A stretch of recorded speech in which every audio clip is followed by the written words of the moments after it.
She didn't stand out. When they brought her in, I barely noticed.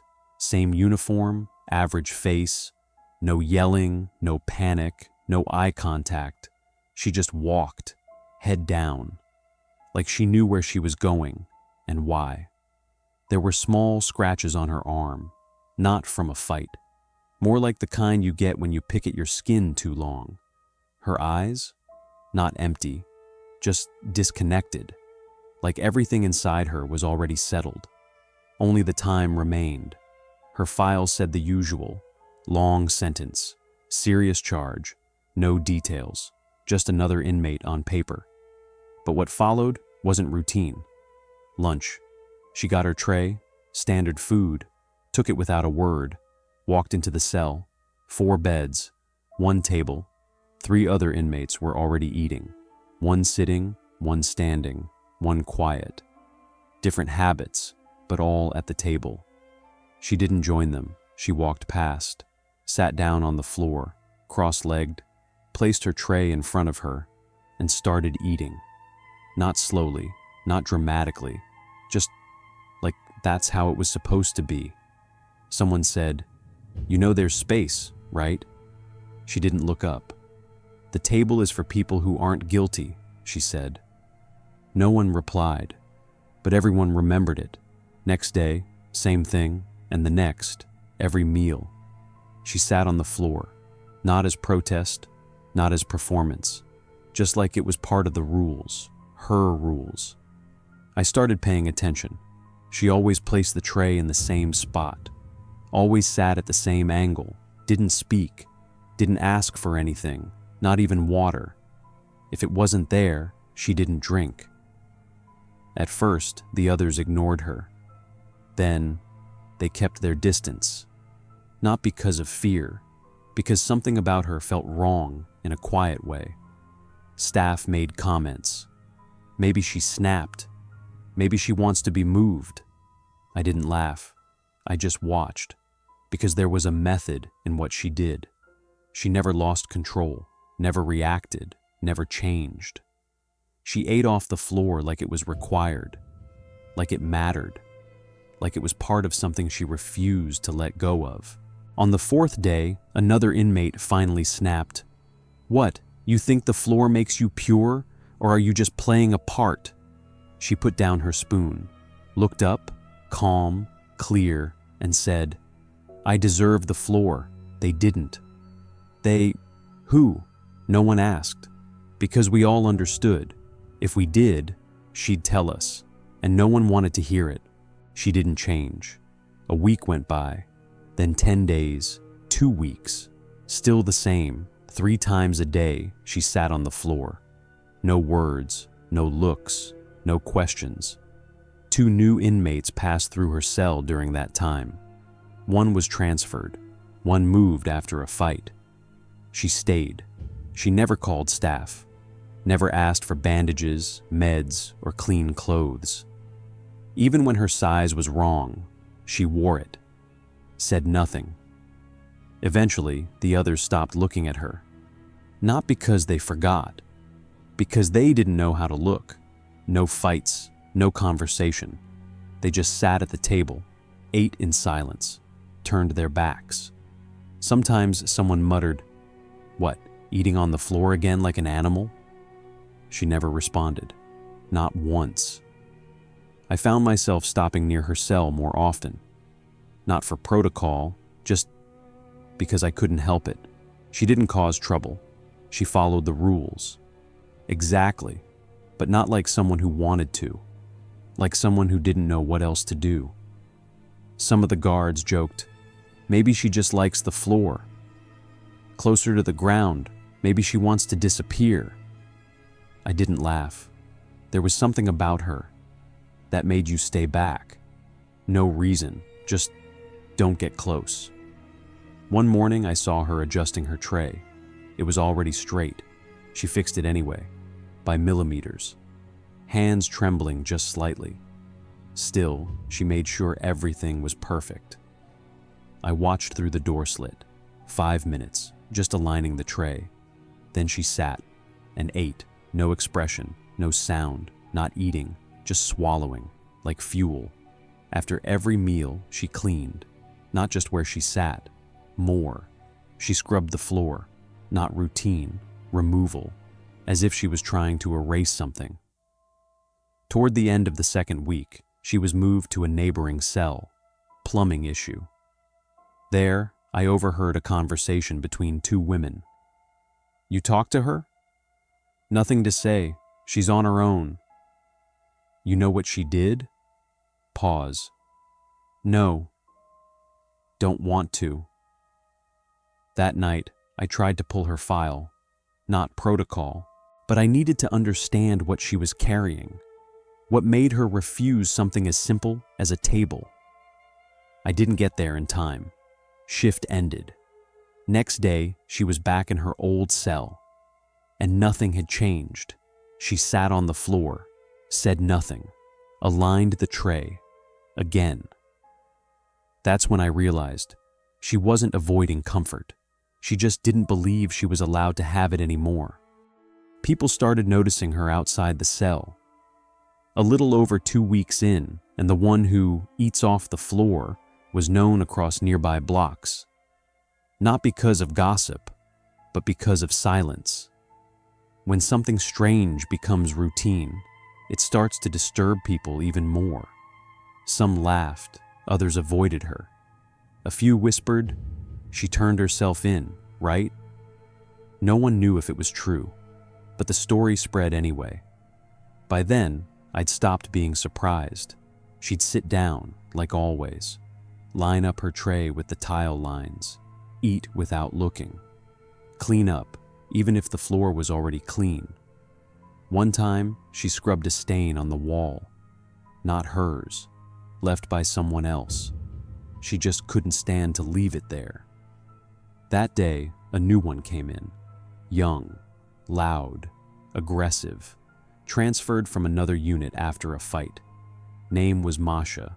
You could tell from the start, not the quiet type. Big voice, quick hands, liked to push buttons. And most of all, she wasn't afraid. Within hours, she started testing people. Second night, she went for her, the one on the floor. I was on duty, heard the tone shift. Not panic, provocation. "What, you think you're better than us? Or worse? What's your act, huh?" Silence. She was sitting near the wall, like always. Still, straight, head slightly down, tray beside her, empty. "You think eating off the floor is going to get you forgiven? You brainwash yourself, or what?" Still nothing. And then Masha did what no one had done before. She kicked the tray, hard. It clattered, flipped. Food and crumbs scattered. I was already at the door, stepped in. She didn't react, didn't flinch, didn't defend herself. She picked up the tray, got a rag, started cleaning, one piece at a time. First the floor, then the tray, then her hands. I stood there. Masha looked disgusted. Then she spit in the sink and lay down. I didn't write it up. Not because I didn't have to, but because it wasn't a fight. It wasn't conflict. It was something else. She placed the tray on the sink's edge, sat back down, and then, for the first time, she whispered. I wasn't sure I heard her right. Stood still in the doorway. But yes, she said it out loud.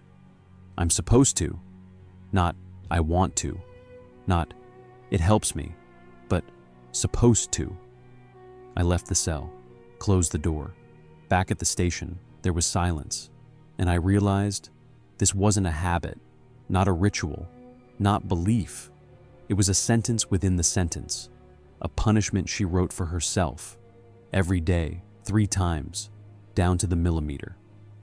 Next day, she got a tray with a crack in it. I noticed. She didn't complain. Sat on the floor like always. Turned it so the food wouldn't leak. Held it with both hands. Ate, slow, wiped the floor, the tray, herself. I stood around the corner and thought, what kind of person sees that as normal, or becomes one? I never asked. Neither did anyone else on our shift. Not because we weren't allowed, but because we didn't want to. We all understood the same thing. If you asked her, she'd answer. No drama, no hesitation, just facts. Plain and quiet. Probably without even looking at you. But did we really want to hear that answer? I didn't. What I saw each day was enough. Her routine never changed. Not once. Mornings. She'd sit in the same corner, spine straight, eyes on the floor. When the tray came, she would pause like she was remembering how to breathe. Then she'd move, sit on the floor, line the tray up with invisible rules, eat in silence. No glancing, no chewing noise. Then clean up like she wasn't an inmate, but staff. Quiet, precise, invisible. She even wiped the windowsill when no one asked. She never said a word about it. She just did it. Her way, her rules. Sometimes it felt like she didn't notice anything around her. Fights could break out in the cell, yelling, dishes thrown. She never looked up. Once, someone smashed a mug. She didn't even blink, just tensed her shoulders slightly, like she heard a car alarm 3 blocks away. Then went back to her tray, like clockwork. Like the only thing keeping her alive was repetition. I noticed her movements getting slower, but more focused. When she cleaned, it wasn't just to clean, it was something else. I saw her wipe the same spot twice, even when it was already clean. And it hit me. She wasn't just tidying up, she was erasing herself, like she didn't want any proof she'd ever been there. One day a new guy started, young, fresh out of training, still had that academy humor. He didn't know who he was talking to. Half joking, he asked, "So what, you think eating off the floor makes you a better person?" She didn't respond. She stood up, half her food still on the tray, walked to the sink, dumped it out, washed the tray, set it gently on the corner, sat back down. Didn't look at him, didn't say a thing. He shrugged and left. But I stayed, because in that moment, that silent, heavy moment, I saw her clearer than ever. After my shift, I went to the archives, alone, not protocol. I just needed to know. Her file was buried in an old box, bent folder, broken clasp. I opened it. A few reports, a statement from the court psychologist. No photos, just a crime description.